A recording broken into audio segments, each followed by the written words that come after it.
আসসালামু আলাইকুম। আজকে আমরা $50 দিয়ে কম্পাউন্ডিং করব। সো দেখা যাক আমরা $50 দিয়ে কত স্টেপ পর্যন্ত যেতে পারি। ভিডিওটা সম্পূর্ণ দেখেন, প্রত্যেকটা ট্রেডের রিয়েল এক্সপ্লেন আমরা করে দিব। সো দেখেন, এইখান থেকে আমি একটা ডাউন ডিরেকশনের জন্য এন্ট্রি খুঁজতেছি। যখনই আমাকে এন্ট্রিটা দিবে, এইখান থেকে আমি একটা ডাউন ডিরেকশনের জন্য ট্রেডটা প্লেস করব। সো দেখা যাক, আচ্ছা এখান থেকে খুবই সেফটি মার্জিনে আমি একটা ডাউন ডিরেকশনের জন্য ট্রেডটা প্লেস করছি। এন্ড অফ দ্য টাইম এটা আমাদের প্রফিট হবে। কেন প্রফিট হবে?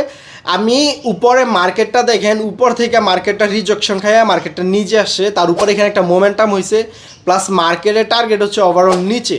সো আমাকে মার্কেট খুব ভালো একটা অপরচুনিটি দিছে, খুব ভালো একটা সেফটি মার্জিন দিছে। সো দ্যাটস ওয়াই এই জন্য আমি উপর থেকে ডাউন ডিরেকশনের জন্য দিছি। মার্কেট যত যাই হোক আমার ক্যান্ডেলের নিচে ক্লোজিং দিবে। সো দেখা যাক কি হয়।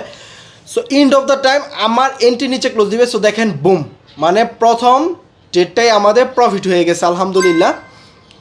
সো মার্কেটে প্রফিট চলে আসছে। এইখান থেকে আমরা যেহেতু এখানে একটা 400 রাউন্ড নাম্বার আছে, এই 400 রাউন্ড নাম্বার থেকে দেখি আমরা একটা ডাউন ডিরেকশনের জন্য যাইতে পারি কি না। যেহেতু উপরে 400 রাউন্ড নাম্বার আছে, আবার আচ্ছা যেহেতু আমাদেরকে উপর থেকে অপরচুনিটি দেয় নাই, নিচ থেকে আমরা একটা আপ ডিরেকশনের জন্য নিয়ে নিছি।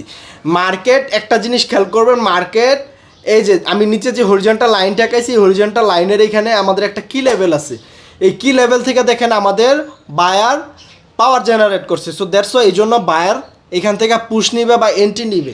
So end of the time কিন্তু দেখবেন, এন্ড অফ দ্য টাইম এই ট্রেডটা আমাদের প্রফিটেবল ট্রেড হবে। আরেকটা কথা, আমি কিন্তু উপর থেকে কিন্তু ফার্স্টে ভাবছিলাম যে ক্যান্ডেলটা নিচে ক্লোজিং দিবে, বা আমার উপর থেকে ডাউন ডিরেকশনের জন্য নেওয়ার প্ল্যান ছিল।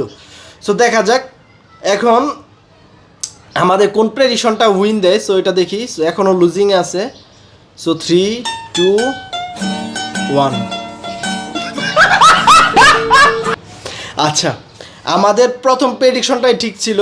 সো আমাদের সেকেন্ড প্রেডিকশনটা ভুল হয়েছে। এগুলা কি ভাই মাইনা নিতে হবে, কিছু কিছু সময় লস অ্যাকসেপ্ট করতে হবে, কারণ মার্কেট আমাকে ফার্স্টে অপরচুনিটি দেয় নাই, নিতে পারি নাই। সো দ্যাটস ওয়াই এই জন্য আমার লস হয়েছে।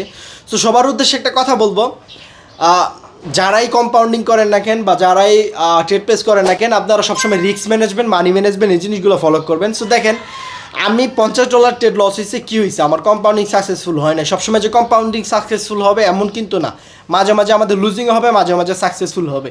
সো আমাদের এইটা সমস্যা নেই, এটা লুজিং হয়েছে, পরবর্তীতে আমরা সাকসেসফুল করাই নিব। সো আপনারা যারা যারা মনে করেন যে মেহেদি ভাইয়ের কম্পাউন্ডিং মনে হয় সাকসেসফুল হয়, তাকে আমি বলি যে কম্পাউন্ডিং করে দেন ভাই। এগুলো থেকে আমি অনেক দূরে আছি, আমি কাউকে কম্পাউন্ডিং করে দিই না। কারণ ভাই দেখেন, $50 লস হয়েছে আমার টাকা, প্রেডিকশন করছি আমি, কষ্ট লাগলে আমার হবে, কারো হবে না, ঠিক আছে? কারণ টাকা আমার, লস আমার, সব কিছু আমার।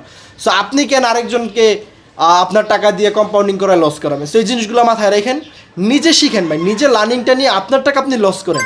সো সবাই ভালো থাকেন। আর যারা যারা রিয়েল নলেজ নিতে চান, রিয়েল কিছু শিখতে চান, তারা আমার টিকটক বায়োতে যান, ওইখানে আমার টেলিগ্রাম প্রোফাইলের লিঙ্ক দেওয়া আছে। আর যদি না পান আর কি, তাহলে টেলিগ্রামে যান, ট্রেডার MS 999 লিখে সার্চ দেন, পেয়ে যাবেন। সো সবাই ভালো থাকবেন, সুস্থ থাকবেন, ঠিক করে, আল্লাহ হাফেজ, আসসালামু আলাইকুম।